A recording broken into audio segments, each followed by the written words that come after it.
welcome to our first podcast. So, andito ako ngayon and ang aking partner. I am Kate Bamintuan and you are? Kilo. And ayun. Ay, pag-uusapan natin about yung sa religion. So, yun no? Kamusta naman yung pag-aaral natin? Medyo stress kasi may long quiz sa Thursday tapos next week finals na. Ikaw naman, kumusta? May finals pa tayo this week. Kailangan natin mag-review tapos ang dami pang final requirements. Yes po, no? So, yun no? So, yan. Let's start sa ating first question. So, yun no partner. Ikaw unang tatanungin ko. Oh, sige. In your opinion, can religion and science coexist and how they complement each other in addressing the complex challenges of the nature? So, yun, no? Sinunod ko na yung sagot ko para hindi na ako nabubulol. So, babasahin ko lang. I am convinced that evolution and religious beliefs need not be in contradiction. Indeed, if science and religion are properly understood, they cannot be contradiction because they concern different matters. Science and religion are like two different windows for looking at the world. The two windows look at the same world, but they show different aspects of the world. Science concerns the process that account for the natural world, how planets move, the composition of matter and atmosphere, the origin and adaptation of organisms. Religion concerns the meaning and purpose of the world and of human life, the proper relation of people to the Creator to each other, the moral values that inspire govern people's life. Apparent contradiction only emerge when either the science of the beliefs or often both trespass their own boundaries and wrongfully encroach upon one another's subject matter. Apparent contradiction arises when either science or beliefs or both violate their respective boundaries and unknowingly expand on one another's subject matter. O, ikaw naman yung tatanungin ko, no? Narinig natin ang sagot niya. Ikaw, ano naman yung opinion mo? Sa yung babasahin mo na lang para hindi Okay, nilagay ko din yung sagot ko. Certainly, religion and science can coexist as they often explore different aspects of human experience. Religion may provide a framework for moral and existential questions, while science offers empirical understanding of the natural world. Together, they can contribute diverse perspectives to address complex challenges by combining ethical guidance with evidence-based solutions. So, yun lang na sagot ko. Based sa naging sagot natin,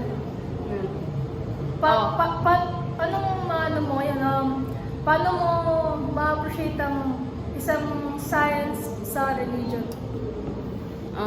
Para sa akin, yung science, ito kung saan tayo, yung world.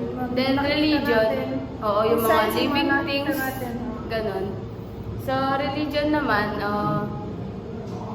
meron tayong iba-ibang religion eh, no? Oo. Paniniwala. oo, beliefs. Hindi tulad sa science na lahat ng nakikita natin parang pinaniniwalaan kasi Yes. living thing siya.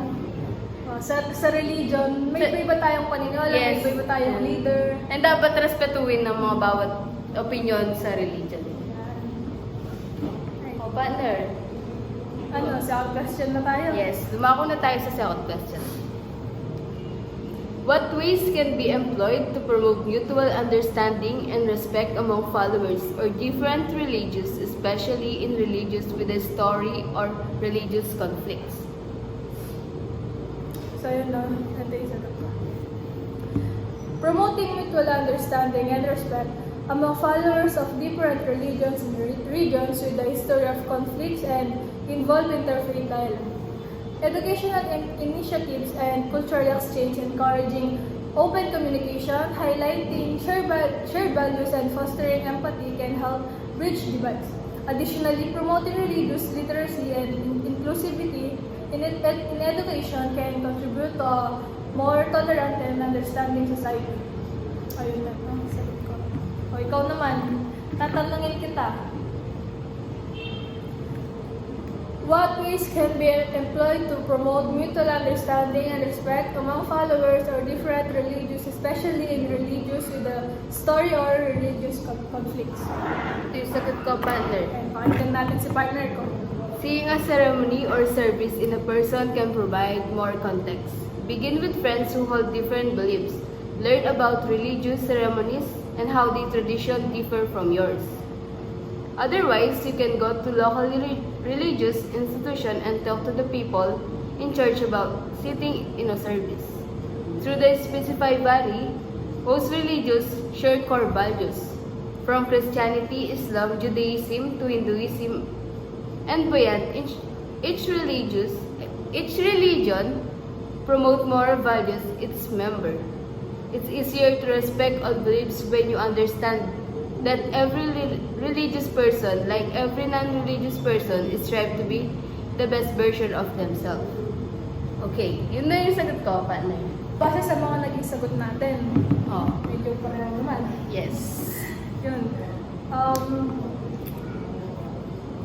Ito naman sa religion. Iba-ibang religion, kung paano natin sila re-respetuhin. And paano nila kinikilala yung kanilang Siyempre, sinasamba. lahat ng religion natin, meron silang iba-ibang paniniwala. Yes, pero as of parang kahit iba-iba, may respeto pa rin sila sa other religion. Yes, partner. And doon naman tayo sa conflict ng mga religions.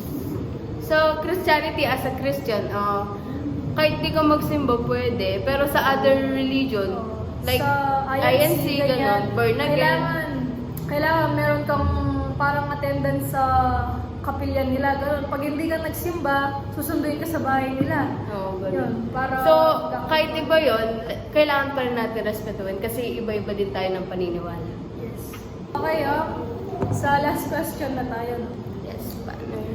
In an era of secularization, wherein religious participation in some places is declining, what practical ways can religious communities employ to attract and sustain their followers? Ito yung sagot ko. Generally, when a society is experiencing circulation, various societal organizations will begin to separate themselves from religion, and thus religious prescribed rules. The separation of church and state is the most recognizable and official step toward building a circular society. However, other forms of religious separation are also significant in secular society, such as the dissociation of public education from religious ideology. Secular societies commonly reject religious principles in healthcare so that treatments like birth control, abortion, and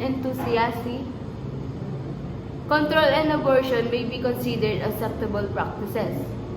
Scientific advance are pursued independently from religion, and there is less religious influence in literature and arts.